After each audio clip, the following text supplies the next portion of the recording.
जय श्री कृष्ण साथियों, मैं पूजा रावत भगवान श्री कृष्ण को प्रणाम कर छठे अध्याय की शुरुआत कर रही हूँ। भागवत गीता का छठा अध्याय आत्म संयम योग है। इस अध्याय में श्री कृष्ण बताते हैं कि हम किस प्रकार ध्यान योग का अभ्यास कर सकते हैं। वे ध्यान की तैयारी में कर्म की भूमिका पर चर्चा करते हैं अथवा बताते हैं कि किस प्रकार भक्ति में किया गया कर्म मनुष्य के मन को शुद्ध करता है और उसकी आध्यात्मिक चेतना की वृद्धि में सहायता करते हैं। वे उन बाधाओं का विस्तार पूर्वक वर्णन करते हैं जो उसकी मनुष्य को अपने दिमाग को नियंत्रित करते समय झेलनी पड़ती है, अथवा उन सटीक तरीकों का वर्णन करते हैं जिनसे एक मनुष्य अपने दिमाग को जीत सकता है। उन्होंने प्रकट किया कि हम किस प्रकार परमात्मा पर अपना ध्यान केंद्रित करके भगवान के साथ एक हो सकते हैं। जो मनुष्य कर्म फल की चिंता न करके केवल कर्तव्यों को ही पूर्ण करता है, वे ही योगी है और केवल अग्नि का त्याग करने वाला ही नहीं तथा केवल क्रियाओं का त्याग करने वाला भी योगी नहीं है। हे अर्जुन, जिसको संन्यास कहते हैं उसी को तू योग जान, क्योंकि संकल्पों का त्याग करने वाला कोई भी पुरुष योगी नहीं होता। योगी वही है जो सोचता है, समझता है एवं परिस्थितियों का मनन व चिंतन करता है। योग की प्राप्ति में निष्काम भाव से कर्म करना ही हेतु कहा जाता है। जब वह योग के मार्ग पर चलता है तो सबसे महत्वपूर्ण है कामनाओं का त्याग करना। कृष्ण योगी की अवस्था से गुजरने की राह बताते हुए कहते हैं कि योगी द्वारा सभी कामनाओं का त्याग करना तथा योगी की राह पर बिना भटके अपने लक्ष्य को प्राप्त करना ही योगी की अवस्था में पहुंचना है और वही पूर्ण योगी कहलाता है। यहाँ कृष्ण मनुष्य को ही स्वयं का मित्र और स्वयं का शत्रु मानते हुए कहते हैं कि मनुष्य अपना समुद्र रूप ज्ञान प्राप्त कर अपना उद्धार करे, अपने को अधोगति में ना डाले। यहाँ कृष्ण मनुष्य को अपना शत्रु बताते हैं। अपनी इंद्रियों को अपने वश में न करके फल के कामना स्वरूप कर्म करता है और जो मनुष्य अपनी सभी इंद्रियों को वश में कर अपने अनुसार बरतता है वह स्वयं का बड़ा मित्र है। कृष्ण कहते हैं कि जिस मनुष्य का मन सर्दी, गर्मी, सुख, दुख अथवा मान अपमान से शांत है अथवा अपने स्वयं के वश में है, ऐसे सर्वाधिक आत्मबल वाले पुरुष के ज्ञान में सच्चिदानंद घन परमात्मा सम्यक प्रकार से स्थित है। अर्थात उस मनुष्य के ज्ञान में परमात्मा के सिवा अन्य कुछ है ही नहीं। जिसका अंतःकरण ज्ञान विज्ञान से तृप्त है, जिसकी स्थिति विकार रहित है, जिसकी इंद्रियां भली भांति जीती हुई हैं और जिसके लिए मिट्टी, पत्थर और स्वर्ण समान है, वह योगी युक्त अर्थात भगवत प्राप्त है, ऐसा कहा जाता है। सहृदय मित्र, वैरी, उदासीन, मध्यस्थ, द्वेष्य और बंधुगणों में, धर्मात्माओं में और पापियों में भी समान भाव रखने वाला अत्यंत श्रेष्ठ है। मन और इंद्रियों सहित शरीर को वश में रखने वाला आशा रहित और संग्रह रहित योगी अकेला ही एकांत स्थान में स्थित होकर आत्मा को निरंतर परमात्मा लगावे। साफ सुथरी धरती पर आसन बिछाकर, जो न बहुत ऊंचा है और न बहुत नीचा, ऐसे अपने आसन को स्थिर करके उस आसन पर बैठकर चित्त और इंद्रियों की क्रिया को वश में रखते हुए मन को एकाग्र करके अंतर्मन की शुद्धि के लिए योग का अभ्यास करें।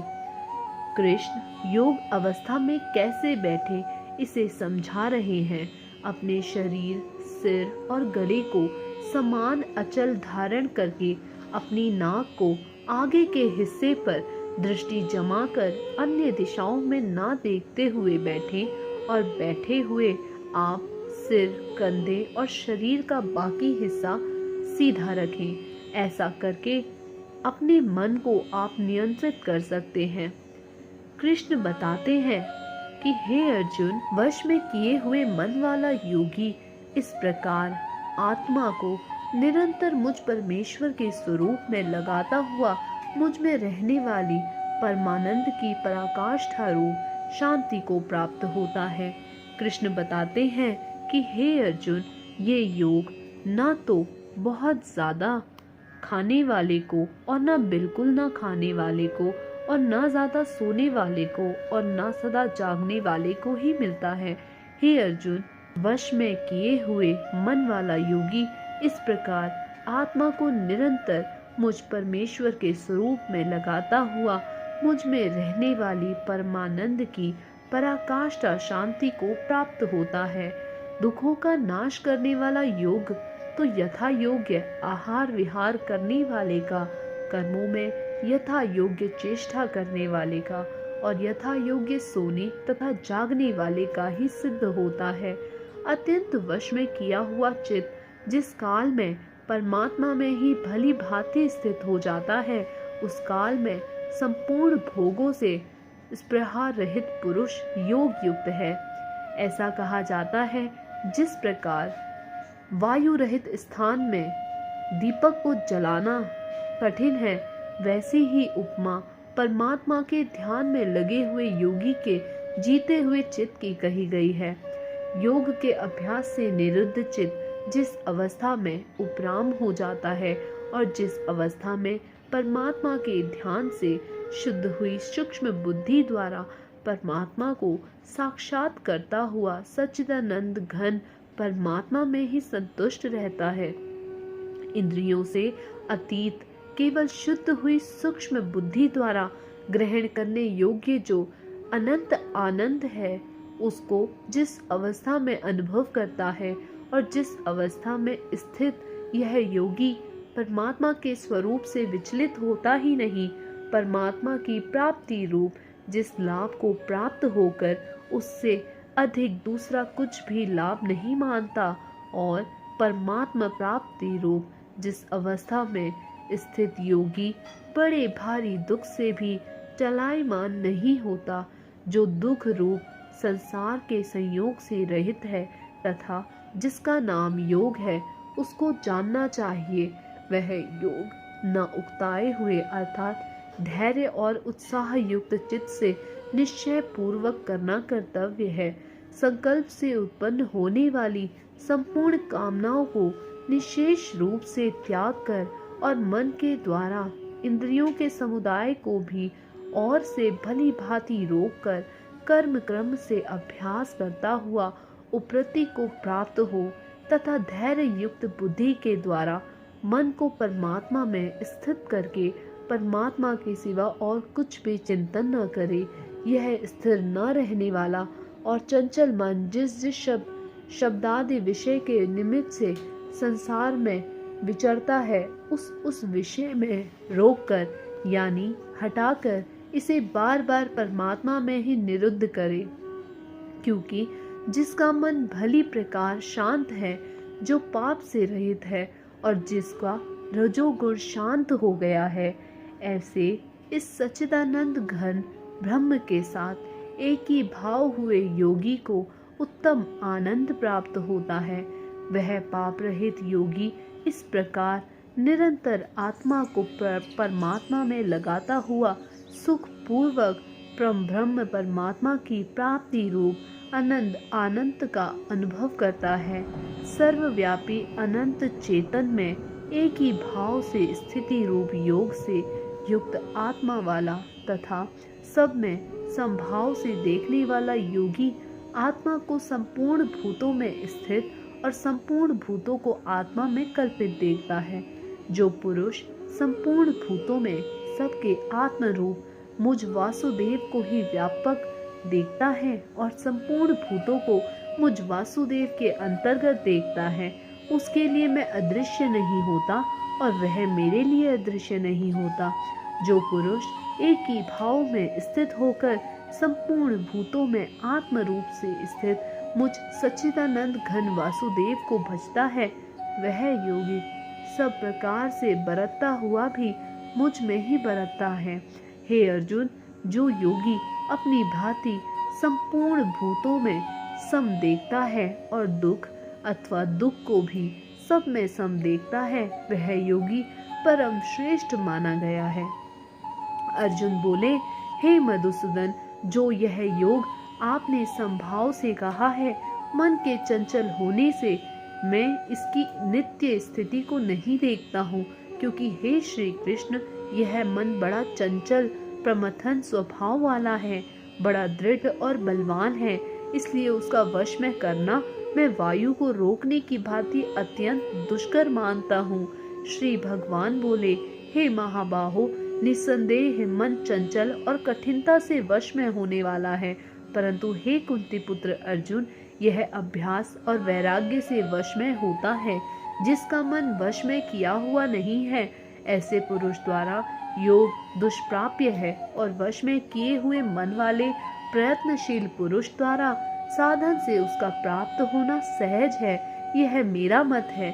अर्जुन बोले, श्री कृष्ण, जो योग में श्रद्धा रखने वाला है किंतु संयमी नहीं है, इस कारण जिसका मन अंतकाल में योग से विचलित हो गया है, ऐसा साधक योग की सिद्धि को अर्थात भगवत साक्षात्कार को न प्राप्त होकर किस गति को प्राप्त होता है?